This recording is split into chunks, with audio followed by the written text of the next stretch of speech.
बहुत समय पहले की बात है। एक साधु अपनी पत्नी के साथ नदी के तट पर एक गांव में रहता था।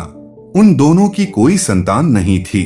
उनकी बड़ी इच्छा थी कि कम से कम एक संतान उनके यहाँ जरूर हो। एक दिन साधु जब तपस्या में लीन था, तभी एक चील ने अपने पंजे में फंसी एक चूहिया उसके ऊपर गिरा दी। साधु ने उस चूहिया को घर ले जाने का निश्चय किया, लेकिन उससे पहले उसने उसे एक लड़की में बदल दिया। उस लड़की को देखकर साधु की पत्नी ने पूछा, कौन है ये? इसे कहाँ से लाए हो? साधु ने पत्नी को पूरी बात बताई। उसकी पत्नी बहुत प्रसन्न हुई और वह बोली, तुमने उसे जीवन दिया है, इसलिए तुम ही उसके पिता हुए। इस तरह मैं भी उसकी माँ हुई। हमारे यहाँ कोई संतान नहीं थी, इसलिए भगवान ने इसे हमारे पास भेजा है। जल्द ही वह बच्ची एक सुंदर युवती बन गई। जब वह 16 साल की हुई तो साधु और उसकी पत्नी ने उसका विवाह करने का निश्चय किया। साधु ने सूर्य देवता का आह्वान किया। जब सूर्य देवता उसके सामने आए तो साधु ने उनसे उसकी बेटी से विवाह करने का अनुरोध किया। हालांकि लड़की को यह विचार अच्छा नहीं लगा और उसने कह दिया, क्षमा कीजिए, लेकिन मैं सूर्य देवता से विवाह नहीं कर सकती क्योंकि वह बहुत गर्म है।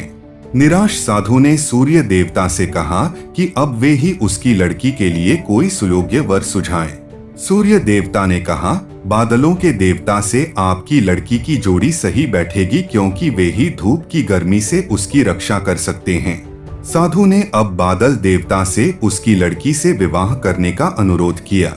इस बार भी लड़की ने विवाह से इनकार कर दिया और बोली, मैं इस काले व्यक्ति से विवाह नहीं करूंगी। इसके अलावा बादलों की गरज से मुझे डर भी लगता है। साधु फिर से उदास हो गया और उसने बादल देवता से अनुरोध किया कि वे ही कोई सुयोग्य वर सुझाएं। बादल देवता ने कहा, पवन देवता के साथ इसकी जोड़ी अच्छी रहेगी क्योंकि वे आसानी से मुझे उड़ा सकते हैं। साधु ने अब पवन देवता से विवाह का अनुरोध किया। इस बार भी लड़की ने विवाह से इनकार कर दिया और बोली, मैं ऐसे अस्थिर व्यक्ति से विवाह नहीं कर सकती जो हर समय यहाँ वहाँ उड़ता रहता हो। साधु काफी परेशान हो गया। साधु ने पवन देवता से ही कोई सुयोग्य वर सुझाने को कहा। पवन देव ने जवाब दिया, पर्वतों के राजा बहुत मजबूत और स्थिर हैं।